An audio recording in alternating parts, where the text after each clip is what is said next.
Buenos días, soy Ana Clara Martorell, licenciada, trabajo en la Escuela de Enfermería Rosa Carmenal en el laboratorio de simulación y también trabajo en el Hospital de Niños.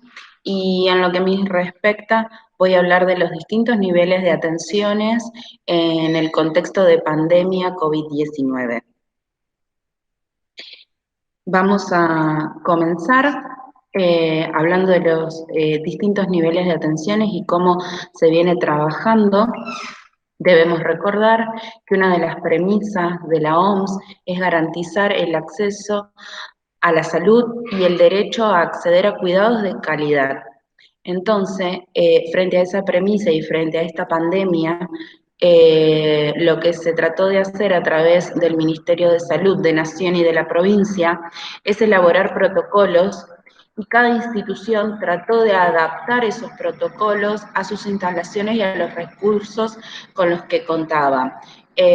Cada efector, cada lugar de trabajo tuvo que adaptar y reestructurar los protocolos para poder aplicarlos y ponerlos en marcha. En lo que respecta al primer nivel de atención, vamos a hablar de los centros de atención primaria en salud. Las recomendaciones generales, obviamente, es que se sigan brindando la atención. En los centros de salud va a haber toda una modificación de la estructura. Eh, Se recomienda siempre información visual, carteles explicativos, así cuando la gente llega al centro de salud sabe dónde tiene que ir. Ahora van a ver que les voy a mostrar que se tiene que hacer un área específica de triage. Entonces, poner señalítica y carteles y folletos, para que cuando la gente llegue al centro de salud sepa para dónde ir y no esté paseándose de un lugar a otro por el centro de salud. Obviamente hay que tratar de restringir al mínimo la actividad dentro del centro de salud y tratar de mantener canales alternativos de comunicación.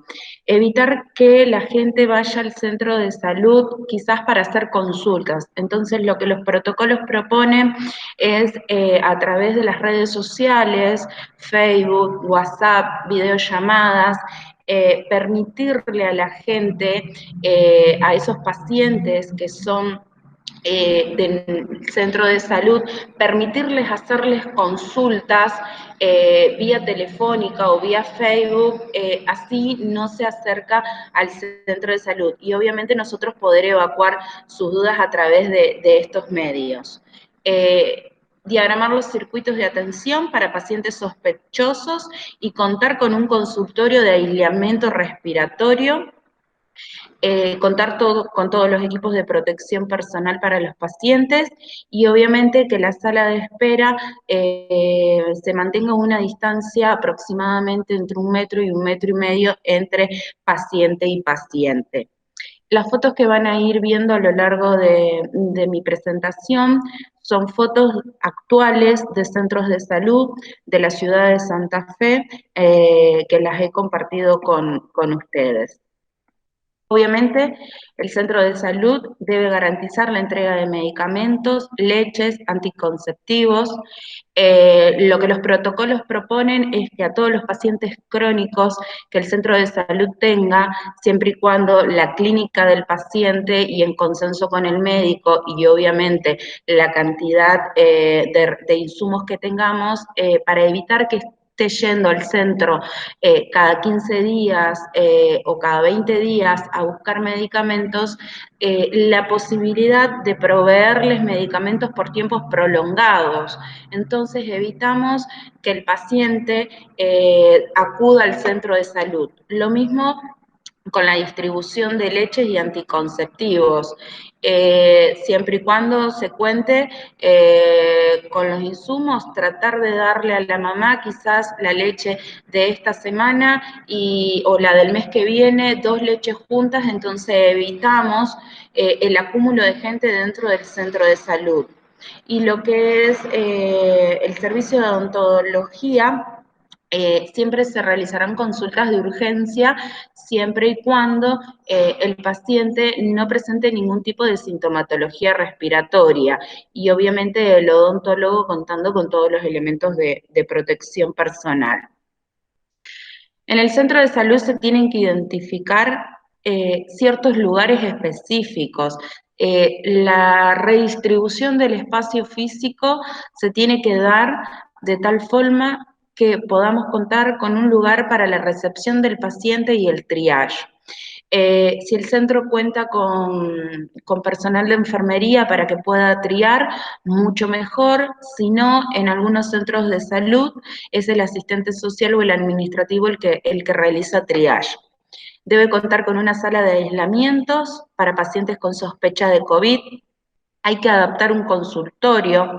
Lo ideal y lo que las guías o protocolos recomiendan es contar con una carpa o con container que esté por fuera del centro de salud para atender los pacientes sospechosos. Y dentro de lo que es el centro de salud, todo lo que es atención programada. Pero bueno, sabemos que las realidades y más este invierno que estamos atravesando por ahí no lo puede permitir. Entonces, lo que hay que hacer es una redistribución y contar con un consultorio exclusivo para pacientes respiratorios.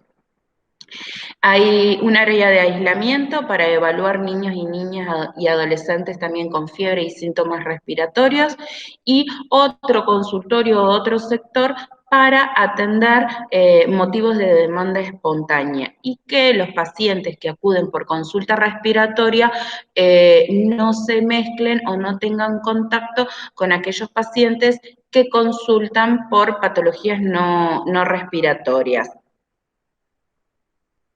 Ahí tenemos una imagen en donde hay una administrativa trabajando con los equipos de protección personal en atención al público. Aquí podemos ver otras fotos realizando prestaciones de enfermería dentro del salud y también el enfermero contando, tanto enfermero como paciente, con elementos de protección personal. La asistencia se tiene que continuar brindando y obviamente con los cuidados que correspondan. Aquí haciendo controles a un paciente. Fíjense en que tanto paciente como enfermera poseían elementos de protección personal. Con respecto a lo que es el circuito de atención de pacientes, este es el organigrama y el protocolo de acción. Se debe hacer un triage, al ingreso del centro de salud debe haber una zona especializada y específica, digamos, para el triage. Si hay un caso sospechoso, es decir, que el paciente que acude presenta alguno de los síntomas, fiebre, tos, dificultad respiratoria u odinofagia. Si presenta alguno de esos síntomas, hoy por hoy con el uso obligatorio de tapabocas y barbijo social, ya casi todos tienen, pero si el paciente no tuviera, proporcionarle un barbijo, higiene de manos y lo trasladamos al área de aislamiento, a la sala de espera, digamos, de los pacientes respiratorios. Si el consultorio está vacío, el consultorio de respiratorios, hacerlo entrar al consultorio de respiratorios, el médico sabe que ingresa un paciente respiratorio, entonces se va a vestir con todos los elementos de protección personal y va a hacer el examen clínico y va a iniciar el tratamiento si lo requiere. Va a indagar al paciente, si es necesario, va a hacer la derivación para la toma de muestra. Hay algunos centros de salud, acá en la ciudad de Santa Fe, que tienen los kits para los aspirados nasofaringios y son los mismos médicos del centro los que toman la muestra, y en otros efectores se llama el 107 o se deriva para que en otro efector se haga la toma de muestra. Se define la conducta de acuerdo a la gravedad clínica del paciente. Si hay sintomatología leve o hay ausencia de factores de riesgo, lo que se hace es un aislamiento extrahospitalario por 14 días en el domicilio del paciente, se le da las pautas de alarmas, se tiene que hacer un seguimiento y comunicación permanente con este paciente a través del centro de salud, obviamente la notificación epidemiológica y el rastreo de contactos. Si el paciente revistiera algún tipo de sintomatología moderada o grave y tuviera factores de riesgo, se hace la derivación para la internación, obviamente siempre manteniendo el aislamiento, la notificación epidemiológica y el rastreo de contactos. Ahora, si el paciente acude por otro tipo de consulta, por una demanda espontánea o por un turno programado, el manejo va a ser distinto.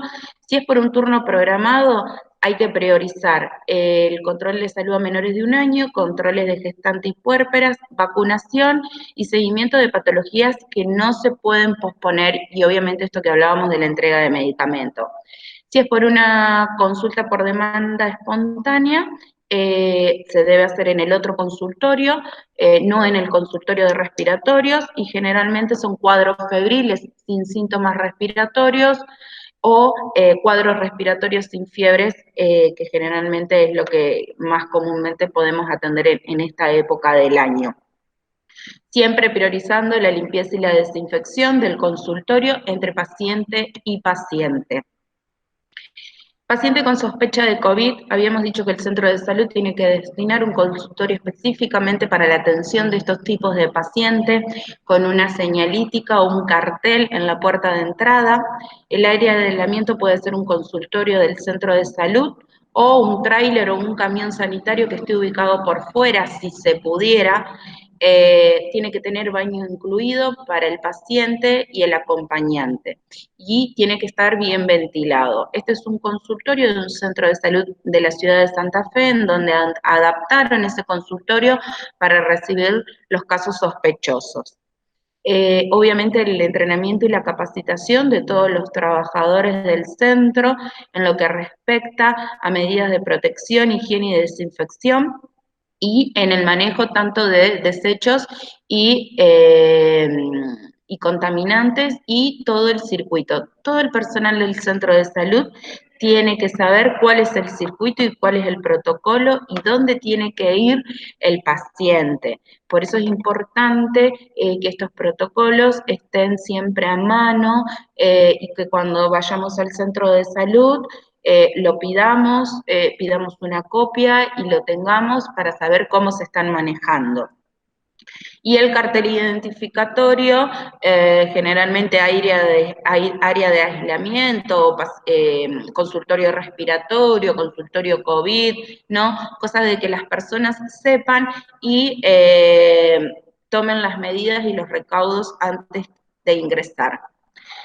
Los elementos e insumos que se requieren en este consultorio, obviamente, una bacha con agua y jabón para el lavado de manos, alcohol en gel, material descartable y de protección para el equipo de salud, todos los elementos para vestirnos, bata, cofia, guantes, barbijos, protección ocular, todos los materiales y medicamentos para la atención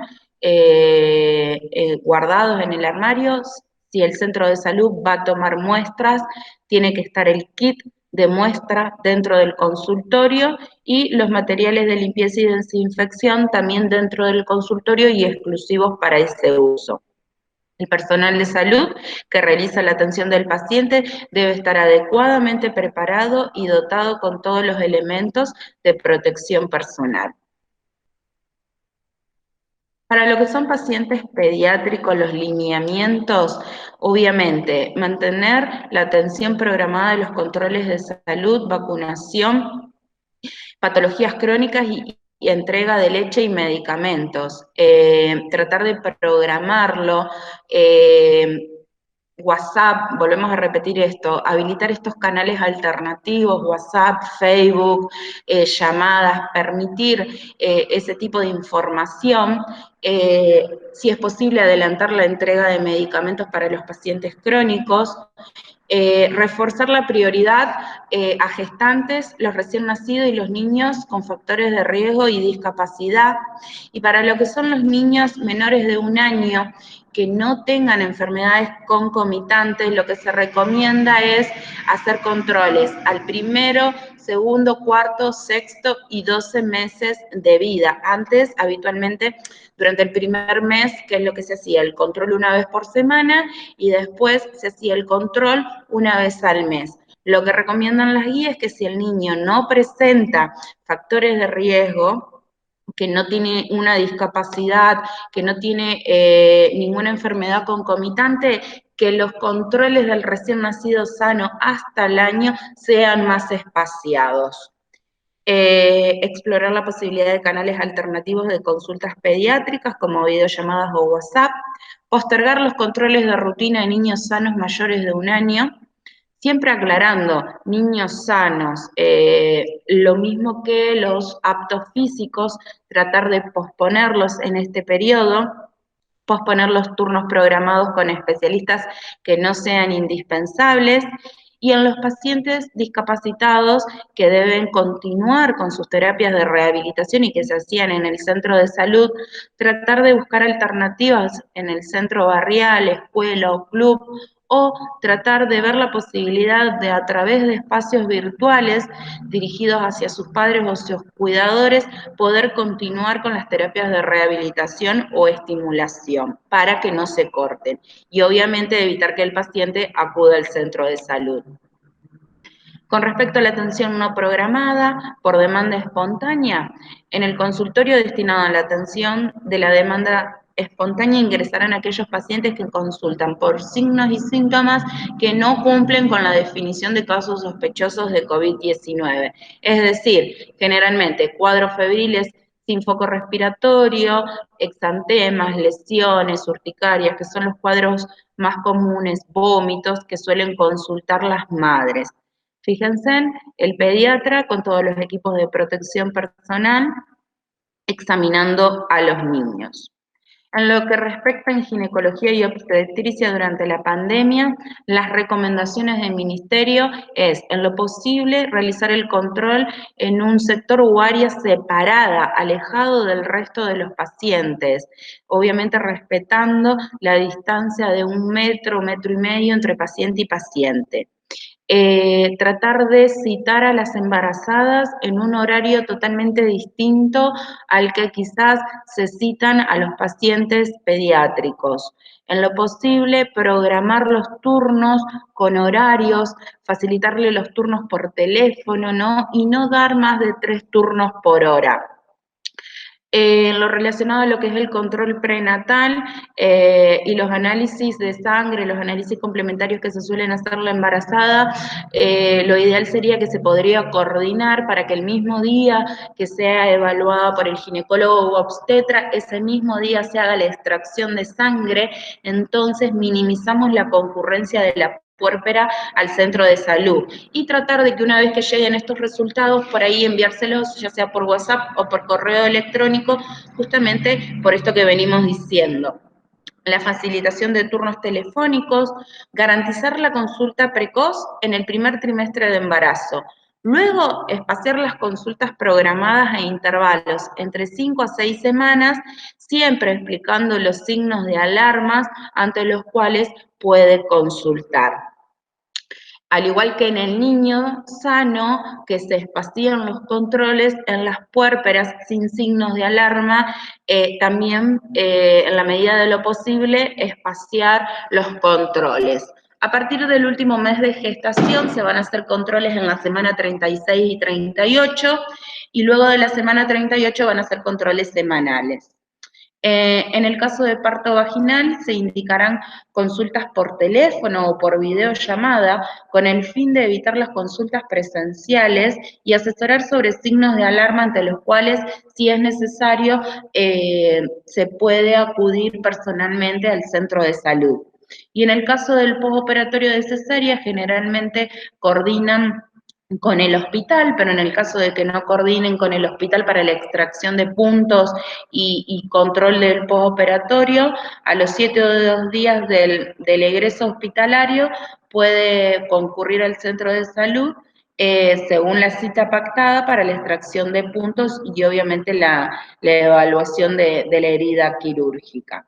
Es decir, los servicios se continúan prestando Por ahí lo que se trata de hacer es espaciar los controles, facilitar todo tipo de información a través de canales alternativos para evitar que la persona se acerque al centro de salud y de este modo evitamos el contacto con los pacientes sospechosos o los casos respiratorios que puedan acudir al centro de salud. Dentro de lo que es el segundo nivel de atención, es importante que estemos actualizados con respecto a los protocolos, a lo que respecta a lo que es definición de caso. Constantemente la provincia va modificando de acuerdo a si hay o no hay circulación comunitaria, dependiendo el nexo, los protocolos van cambiando y como responsables y personal de la salud tenemos que estar avisados. El último protocolo salió el 8 de junio, generalmente se van agregando más criterios, aparte de los que conocemos, de fiebre, tos, odinofagia, dificultad respiratoria o la ausencia de gusto o sabor, se le agrega que en los últimos 14 días haya estado fuera del país o que tenga residencia en zonas de transmisión local o resida o trabaje en instituciones cerradas o de internación prolongada, sea personal esencial o resida en barrios populares o originarios. Esto es importante que estemos al tanto acerca de la definición o no de los casos. Un segundo criterio es todo paciente que presenta sintomatología pero no hay nexo y que requiere internación. El tercer criterio es toda persona que sea contacto estrecho con caso confirmado y ante la presencia de uno o más síntomas. El cuarto criterio es todo paciente que presente anosmia o degeusia de reciente aparición y sin causa explicativa, ¿no? Tenemos que estar al tanto de los protocolos, de los criterios. Y en lo que es personal de salud que reside o trabaja en áreas de transmisión local, toda persona que presente dos o más de los siguientes síntomas, personal de salud que reside en áreas de transmisión local y o trabaja en centros de salud que atienda a pacientes COVID. En estos casos, que presente uno o más síntomas, lo que se hace es aislamiento durante 72 horas, indicando la toma de muestras y recién al tercer día de comenzado los síntomas. Como personal de salud debemos de saber, y más lo que es segundo nivel de atención.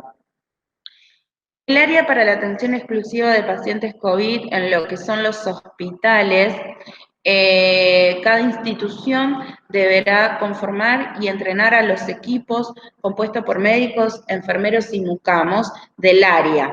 Definir cuál es el área específica para la atención de pacientes COVID-19, ¿no? Y como pasa en el centro de salud, hacer toda una distribución del área física. Por ejemplo, en lo que es el hospital de niños, se readaptó lo que es el servicio de hospital día y sin tres. Hospital día, bueno, se pospusieron las cirugías programadas y hablo personalmente en lo que es hospital de niños porque trabajo ahí y sé cómo es la dinámica de trabajo. Hospital Díaz se convirtió en la sala COVID-19. Ahí están los aislamientos y ahí se reciben los casos sospechosos hasta que llega el resultado. Y sin 3 es la sala de pacientes respiratorios, que está contiguo a Hospital Día. Entonces, si dentro del hospital se decide que tal servicio va a ser el encargado de recibir los casos sospechosos, hay que hacer educación y conformar equipos de trabajos, pero con todos, con el enfermero, con el mucamo, con el médico, con el que trae la comida, con el que retira los residuos patológicos, todos en el hospital tienen que estar informados acerca de que esa área, que ese sector, que esa sala es la sala destinada a pacientes sospechosos. Podemos contar, dependiendo de la disponibilidad y los recursos del hospital, que sean habitaciones individuales en donde se ubicará al paciente con diagnóstico sospechoso o confirmado, preferentemente en una habitación ventilada, con paneles de gases medicinales y equipo para control de signos vitales exclusivos para ese paciente. Y en el caso de que no podamos contar con habitaciones individuales y hagamos corte, la distancia entre las camas no debe ser inferior al 1,5 metros y los elementos de signos vitales deberán ser previamente decontaminados entre paciente y paciente, porque puede suceder que en la misma sala tengamos internados dos pacientes sospechosos, de los cuales cuando recibamos los resultados de los hisopados, uno sea negativo, entonces va a pasar a otra área y quizás el de al lado no era negativo y era positivo, entonces por eso la importancia de respetar el distanciamiento entre unidad y unidad y preferentemente que cada cama, que cada paciente tenga sus propios elementos de uso, sus propios elementos para controlar de signos vitales más que nada, y en caso de que no se pueda contar con distintos elementos, hacer una correcta decontaminación entre paciente y paciente. Esa es una imagen de un aislamiento del hospital de niños que está destinado para la atención de pacientes respiratorios. El paciente no debe salir de la habitación o del sector que se haya establecido para su internación, excepto obviamente que se traslade a algún otro lugar para hacer algún tipo de procedimiento, en ese caso lo debe hacer con barbijo quirúrgico. Se evitarán las visitas, se deberá minimizar el ingreso del personal a la habitación para lo estrictamente necesario y el personal que lo haga, el personal destinado a estas áreas, debe ser personal que debe trabajar con todos los equipos de protección personal y por ende debe tener un correcto manejo en lo que es la colocación y la retirada según protocolos. Y los informes médicos se tratarán de hacer una vez al día con un solo familiar, si se puede hacerlo vía telefónica, videollamada, mucho mejor, para evitar justamente esto, el aglomeramiento de personas y la contingencia. Cuando el paciente se interna, paciente sospechoso que presenta clínica que habíamos visto en el centro de salud, no tiene criterio de internación, lo vamos a mandar a la casa a que guarde aislamiento con pautas de alarmas. Pero si el paciente presenta sintomatología o tiene factores de riesgo, se debe derivar para la internación. El paciente que tiene criterio de internación es aquel paciente que sea mayor de 60 años, que sea menor de 60 años, pero tenga alguna comorbilidad, que su saturación de oxígeno sea menor al 92%, que presente taquipnea, que tenga una placa radiográfica con infiltrados pulmonares compatibles con neumonía, o que su tensión arterial sistólica sea menor de 90 o diastólica menor de 60. Y obviamente evaluar el contexto social de la persona. Estos son criterios de internación, de hospitalización. Hay imágenes de efectores de salud, fíjense en que está delimitado con líneas, esto es el hospital de niños, para mantener la distancia de metro, 1,5 metros, más que nada con las madres, siempre preparado en los carros, los kits con todos los elementos de protección personal, siempre por afuera, si es habitación, por afuera de la habitación, las mesas con todos los elementos que el personal va a utilizar. Son todas imágenes de Santa Fe, esto es un hospital de acá de Santa Fe. Y con respecto a lo que es el tratamiento, ¿no? Una vez que se identifica el caso sospechoso, Hay que ver la gravedad y depende a la gravedad y a la sintomatología un tratamiento de soporte, un tratamiento antimicrobiano, tratamiento antiviral está en debate, al igual que el inmunomodulador, por eso están signos de preguntas.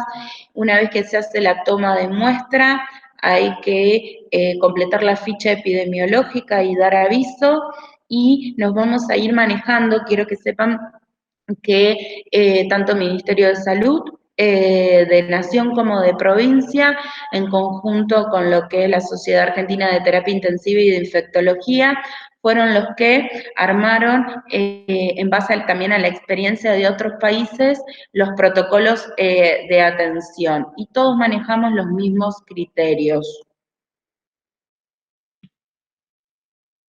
Soporte temprano y monitoreo. En el caso de un caso sospechoso, hasta que tengamos el resultado del aspirado nasofaringio, lo que es oxigenoterapia suplementaria en caso de pacientes que tengan una saturación de oxígeno menor a 90, manejo conservador de líquidos, principalmente cuando no haya evidencia de shock, no administrar corticoides sistémicos para el tratamiento de la neumonía, monitoreo cercano en busca de deterioro de insuficiencia respiratoria, o sea, estar al tanto, vigilar, contemplar las comorbilidades para evaluar el pronóstico del paciente y hacer un correcto abordaje terapéutico, y ante el diagnóstico de neumonía grave, administrar los antibióticos de forma empírica hasta la llegada del resultado de los cultivos, no esperar,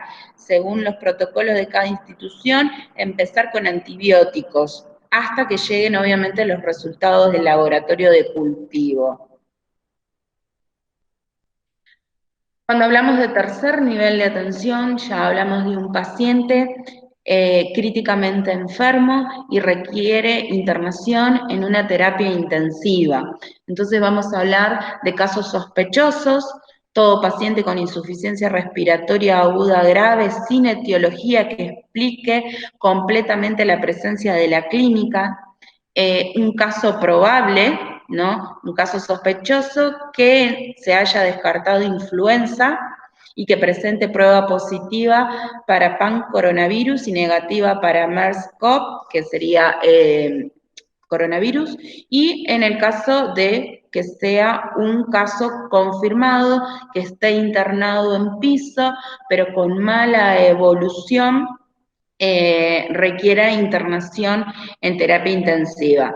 Quiero que sepan que muchas veces, según protocolo, todo paciente que ingrese a terapia intensiva con un síndrome de distrés respiratorio y que requiera ventilación mecánica, hasta que se demuestre lo contrario, tiene que ser abordado como caso sospechoso, ingresa a la terapia intensiva y obviamente sale el hisopado o el aspirado nasofaringio. En pediatría se hace aspirado nasofaringio, en adultos se hace hisopado, hasta que llegue el resultado. Pero todo paciente que ingresa a terapia en distrés respiratorio se lo tiene que considerar sospechoso, por más que no tenga algunos de los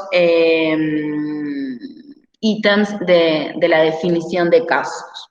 Entonces, esta es una imagen de una terapia intensiva. Lo ideal sería poder disponer de box o aislamientos para los pacientes respiratorios, en donde haya camas individualizadas, y en el caso de que no sea posible, permitir la separación de 2 metros entre unidad y unidad. Sector exclusivo para pacientes COVID-19, de acuerdo a las posibilidades de cada institución. Y preparar la unidad, tener siempre la unidad. ¿Qué es lo que debe contar y qué es lo que enfermería debe tener en cuenta? Obviamente, corroborar el buen funcionamiento de los paneles de oxígenos y equipos, preparar el respirador, contar con un monitor multiparamétrico, bombas infusoras, recipientes con bolsas adecuadas para el descarte de residuos. Y esto es muy importante, porque a la hora de estar trabajando, muchas veces por ahí el lebrillo o el cesto de patológicos es el de tamaño estándar y pequeño. cuando uno empieza a desechar lo que es bata, cubrebotas, cofias, barbijo, se llena muy rápido. Entonces, por ahí tratar de tener en cuenta eso y de disponer de lebrillos o de cestos mucho más grandes de lo habitual, ¿no? Para lo que es todo el descarte del equipo de protección. Obviamente el enfermero debe vestirse antes del ingreso a la unidad. Esto ya lo dieron con mi compañero, lo que es todo lo que es manejo de equipo de protección personal, así que no vamos a perder tiempo en explicárselos. Siempre se recomienda tratar de limitar limitar al mínimo el número de personas que tengan que ingresar a la unidad y tratar de ingresar lo justo y lo necesario.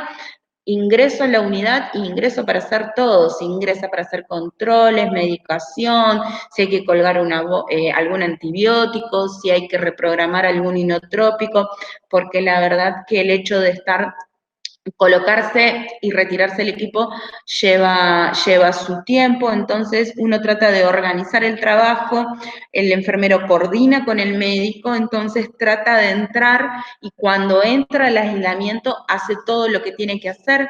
Generalmente se trabaja de a dos, el enfermero que está del lado de adentro del aislamiento le va dictando al enfermero que está afuera y hace los registros, toma nota de los signos vitales, los parámetros del respirador, ¿no? A la vez el segundo enfermero que está por afuera de la unidad es el que está controlando y chequeando que el que está dentro del aislamiento tome todas las normas de bioseguridad, que no toque nada que no tenga que tocar, más que nada para prevenir el contagio propio. Lo que es la propuesta de abordaje terapéutico en terapia, en el caso de paciente sospechoso o confirmado con neumonía grave, lo que se hace es en terapia intensiva, lo que es la parte respiratoria, una ventilación protectiva, iniciar precozmente la ventilación para evitar el distrés respiratorio y lo que es el sostén hemodinámico, lo que las guías recomiendan, evitar la sobrecarga hídrica y comenzar precozmente con vasopresores en el caso de shock. Empezar empíricamente con antibióticos hasta que se tenga el resultado de cultivo, obviamente, pero empezar desde el día 0 con antibióticos, dependiendo las guías y las recomendaciones de cada institución, y obviamente se tiene que sacar una muestra para diagnóstico microbiológico, y se desaconseja el uso de corticoides. Fíjense que está en rojo y es algo que hoy por hoy está en todos lados.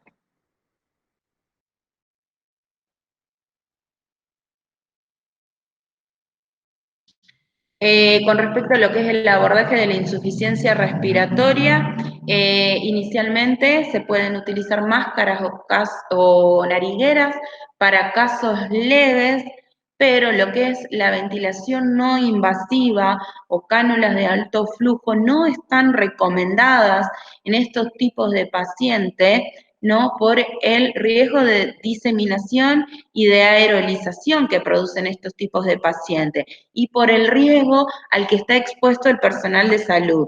Entonces, si el paciente no responde al tratamiento con una nariguera o con una máscara de reservorio, la indicación clínica es la intubación endotraqueal. Lo que es ventilación no invasiva no está recomendada. Lo que se indica es intubación orotraqueal, justamente para evitar el aumento del trabajo respiratorio, evitar la hipoxemia refractaria, ¿no? Y la inestabilidad hemodinámica del paciente. Por eso es que la decisión y la ventilación mecánica debe iniciarse precozmente por todo lo que puede conllevar el hecho de dilatar esta decisión.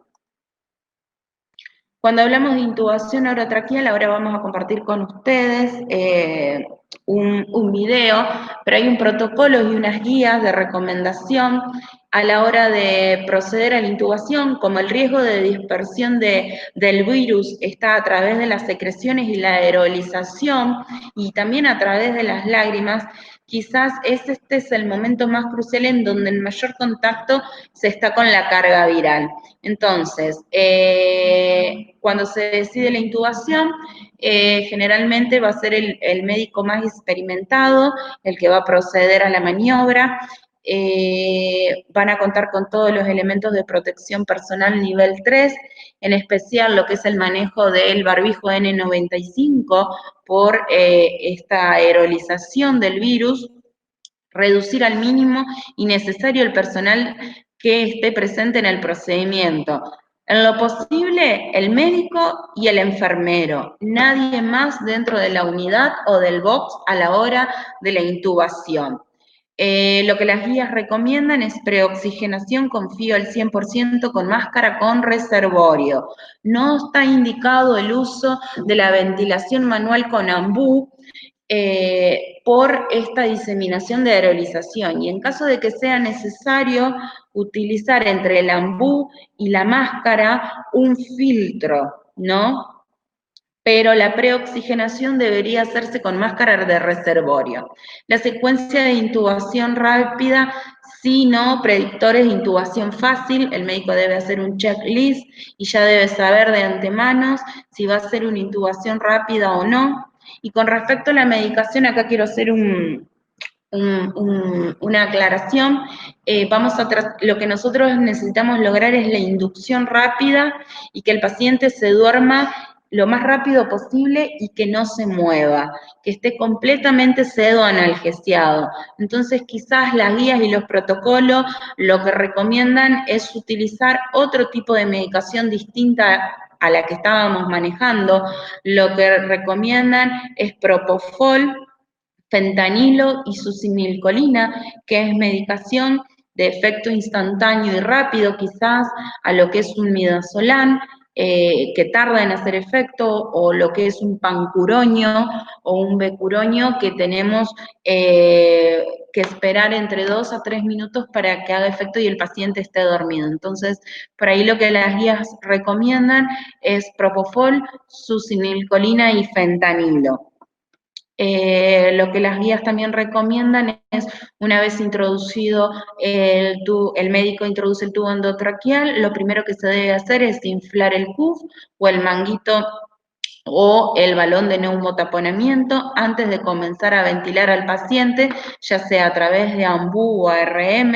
Lo ideal sería una vez el paciente intubado, se insufla el balón y se conecta a ARM y evitar el bolseo, no realizar intubación con el paciente vigil o intubación guiada por fibrobroncoscopía de rutina, comprobar el filtro de la tubuladura del respirador, remoción adecuada del equipo de protección personal y la desinfección adecuada del material usado.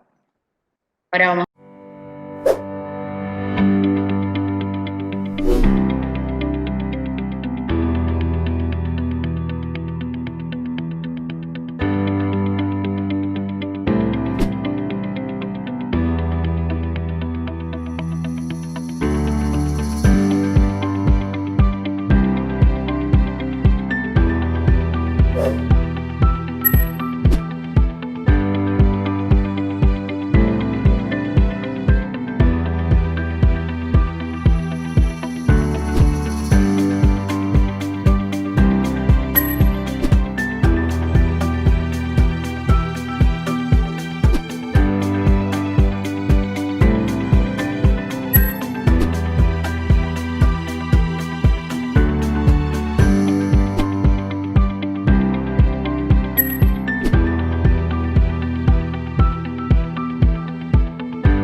Era un video. Bueno, era un video a través de simuladores en donde mostraban lo que era la secuencia de intubación y los cuidados.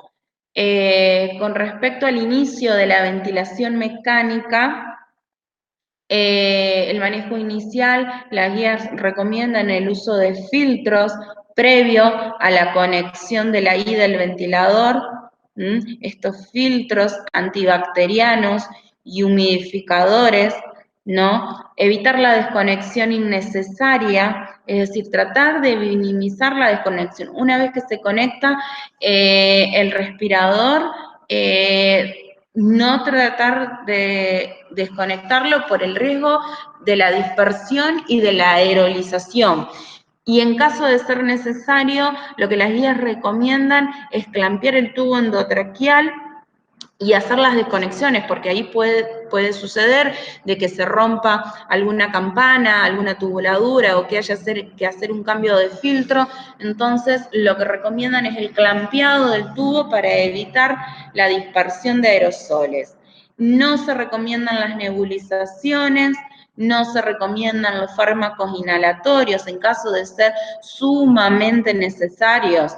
Y si son necesarios y hay que administrarlos, vienen un tipo de filtros, pero sé que no están en todos lados, no todos lo tienen, son unos filtros, obviamente si hay que hacer un PAF a un paciente ventilado, a través del filtro no se puede hacer porque el filtro absorbe todas las partículas del aerosol. Se tiene que retirar el filtro. Pero si estamos hablando de que hay que evitar las desconexiones, por eso es que decimos que tratemos de evitar no nebulizar y no hacer fármacos inhalatorios.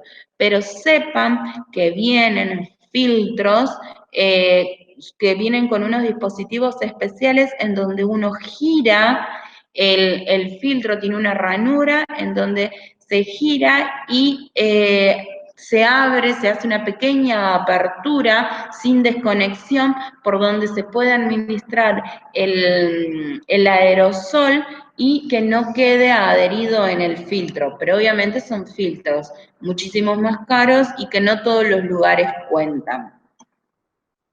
Cuando hablamos de filtro, muchos por ahí tienen esa negativa en el uso de filtros porque dicen que aumenta el espacio muerto, pero las evidencias demuestran que en realidad no es un aumento muy grande del espacio muerto, hay un aumento entre el 50 y el 90 mililitros de por ciento, ¿no? Tiene una filtración del 99,9%, fíjense en la capacidad y la especificidad que tienen estos filtros, por eso es que las guías recomiendan el uso de filtros, ya sea entre el ambú y la máscara o para la conexión de la ventilación. Es importante el uso de los filtros por esta capacidad de filtración viral.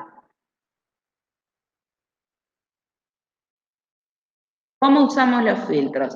Tenemos dos tipos de humidificación cuando hablamos de ARM. Tenemos lo que es humidificación activa y pasiva. Los que las guías recomiendan es utilizar filtros antibacterianos y humidificadores previos a la conexión de la I de las tubuladoras. El uso de un solo filtro es seguro, eficaz, simple y económico, y es lo más habitual que podemos ver. Pero es mucho mejor una opción 2, en donde colocamos filtros previos a lo que son las ramas expiratorias e inspiratorias del respirador. Obviamente, esta opción 2 es más cara, pero es mucho más segura, ¿no? Colocamos filtro en lo que son en la salida de las ramas inspiratorias y expiratorias y en la conexión de I. Hay una tercera opción, hay algunos respiradores, los más modernos, que vienen con el filtro incluido dentro del respirador. Obviamente son más caros y más complejos, entonces si nosotros contamos con un respirador que internamente cuenta con un filtro, solamente vamos a colocar un filtro en la rama inspiratoria y previo a la I. La humidificación activa es la humidificación clásica y convencional que estamos acostumbradas a ver con el vaso humidificador. Este tipo de humidificación está contraindicada, no está recomendado en rutina en pacientes COVID, ¿no? Mayor costo, mayor complejo, no está utilizado, mayor carga de trabajo, mayor riesgo de aerolización a la hora de la manipulación del sistema, ¿no? Y solamente, obviamente y en consenso con el médico, evaluando costo-beneficio, dependiendo de la clínica del paciente y las secreciones, en caso de que sea sumamente necesario, se va a utilizar humidificación activa. Pero fíjense que seguimos utilizando los filtros, a pesar de tener la humidificación activa, tenemos los filtros de protección, ¿no? Pero en el caso de que sea sumamente necesario, si no es necesario, nos vamos a manejar con humidificación pasiva a través de los filtros. Obviamente, ¿qué precauciones tenemos que tener si usamos este tipo de humidificación? Usar de dispositivos de llenado automático y circuitos de alambre calefaccionado o con trampas de aguas que permitan evacuar la condensación sin desconexión. Vienen algunas campanas ya conectadas con la tubuladura para hacer un autollenado automático y tengamos que evitar esto de la conexión y desconexión y la aerolización que esto conlleva, ¿no?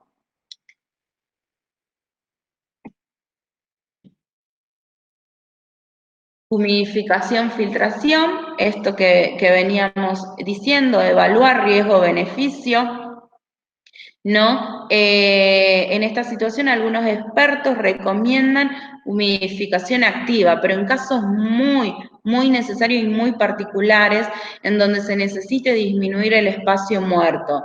Esto, sin embargo, puede exponer a un mayor riesgo al personal de salud. Por eso es que tratamos de evitar la humidificación activa, ¿no? Por el riesgo que conlleva. Como para ir finalizando, bueno, las guías recomiendan sistema de aspiración cerrado, ¿no? Para evitar las conexiones y desconexiones, hacer un balance diario en lo posible de neutro a negativo y evitar las maniobras de reclutamiento alveolar. Esto quizás más son parámetros médicos para lo que es el manejo de la ventilación, pero nosotros como enfermeros, sí, ¿qué es lo que debemos saber? El uso de los filtros, la importancia de la humidificación pasiva, el uso del manejo de la aspiración cerrada, todo lo que es el porqué de todo esto, justamente para evitar la aerolización y el contacto con las secreciones del paciente. Y en caso de que estemos frente a un paciente descompensado hemodinámicamente, en donde haya una falla multiorgánica y que estemos frente a un shock séptico, lo que las guías recomiendan es iniciar una reanimación inicial y el uso precoz de vasopresores como noradrenalina y evaluar la respuesta a fluidos, ¿no? Evitar un poco la sobrecarga, no se sugiere iniciar con 30 mililitros kilos de fluido debido al alto riesgo de sobrecarga de volumen. Generalmente estamos acostumbrados que cuando estamos frente a un paciente chocado, lo que hacemos es expandir. Hoy por hoy las guías recomiendan limitar esta terapéutica por el riesgo de sobrecarga. Sí, empezar precozmente con noradrenalina. Y con lo que respecta a debates de tratamiento, muchas cosas seguramente habrán leído y habrán escuchado acerca de la hidroxicloroquina, acerca del darunavir, el uso de antirretrovirales en pacientes COVID, el uso de ivermectrina, el uso de corticoides. El uso de corticoides está contraindicado excepto cuando estemos frente a un síndrome de distrés respiratorio agudo. Ahí sí se debe usar corticoides, pero de forma medida. No hay evidencia, no hay estudios clínicos certeros, son todos ensayos y a prueba con respecto al uso de este tipo de tratamiento. Lo único seguro que hay hoy por hoy es el uso de plasma de pacientes recuperados, es la única evidencia certera de que ha funcionado y que ha curado a los pacientes, es el uso